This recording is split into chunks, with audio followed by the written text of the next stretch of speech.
සුබ දවසක් සියලුම දෙනාට. ගොඩාක් දෙනෙන් අහලා තිබුණා රටපුවක් ගස් වලට හැදෙන ලෙඩ රෝග වගේම රටපුවක් ගෙඩි වලට හැදෙන ලෙඩ රෝග. දැන් මේ කිනිත් ඇවිල්ලා ගස් සිටවලා අවුරුදු 8කින් හැදිච්ච මේ අවුරුද්දේ හැදිච්ච තුන්වෙනි රටපුවක් කිනිත්ත.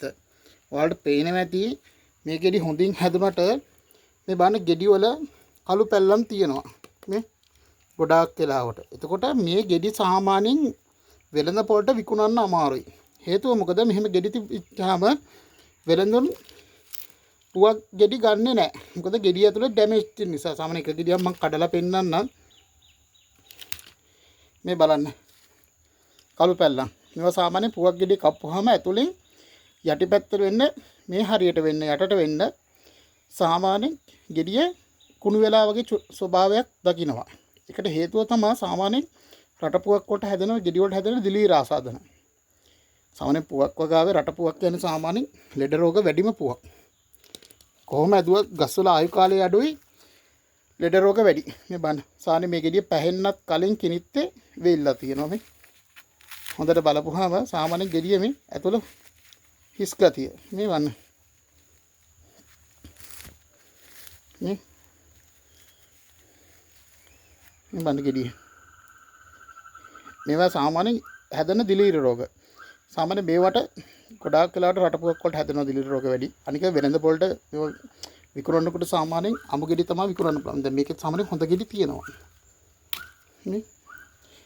මේ ගෙඩි සාමාන්‍යයෙන් වෙළඳ පොළට දෙන්න පුළුවන්. අර ගෙඩි ගොඩාක් වෙළඳ ආවම ගෙඩි තෝරලා තමයි රටපුවක් වල ගන්නෙ. කරුංක දාන සාමාන්‍ය මඩපුවක් දාන රටපුවක් ගන්නෙ නැහැ. ඒකට හේතුව අර විදිය පැල්ලම් තිබ්බහම ගෙඩිය වේලෙනකොටත් යටින් පුවක් ගෙඩිය සුද්ධ කරනකොට ගැලවිලා යනවා. මඩ පුවක් දාපුවාමත් වතුරේ තියෙනකොට යටින් කුණු වෙනවා. ඒක නිසා වෙලෙන්දුන් ගොඩක් රටපුවක් එක ගන්නෙ නැහැ. ගොඩාක්ම ගන්න විට කන්න පමණයි.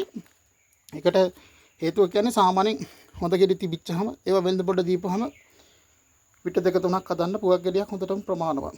රටපුවක් හදනකොට හැමදෙනාම හොඳටම සැලකිලිමත් වන්න. ලෙඩ රෝග වැඩියෙන් හැදෙනවා. වාණිජ වගාවක් කරනවා නම් තනිකර රටපුවක් නම් වාණිජ හිටවන්න එපා. ඒකට හේතුව කාලයක් යනකොට මේ විදිහට ලෙඩ හැදුනොත් පුවක් ගෙඩි වෙළඳ පොළට විකුණන්න බැයි නම් කරුංක දාන්න මඩ පුවක් දාන්න බැයි නම් ඔබලාම තීරණය කරන්න මොකද්ද එතකොට කරන්න කියලා. මට ගොඩක් වෙලාවට මේක මට කියන්න හිතුනේ. ගොඩක් කට්ටිය අපිට පැල ඕඩර්ස් ලබා දෙනවා. ඒක රටපුවක් තමයි ගොඩාක් ඉල්ලනවා. වාණිජ වගාවට මම ගොඩක් කට්ටිය පැහැදිලි කරලා කරනවා. ලෙඩ රෝග හැදෙනවා කියලා සාමාන්‍යයෙන්.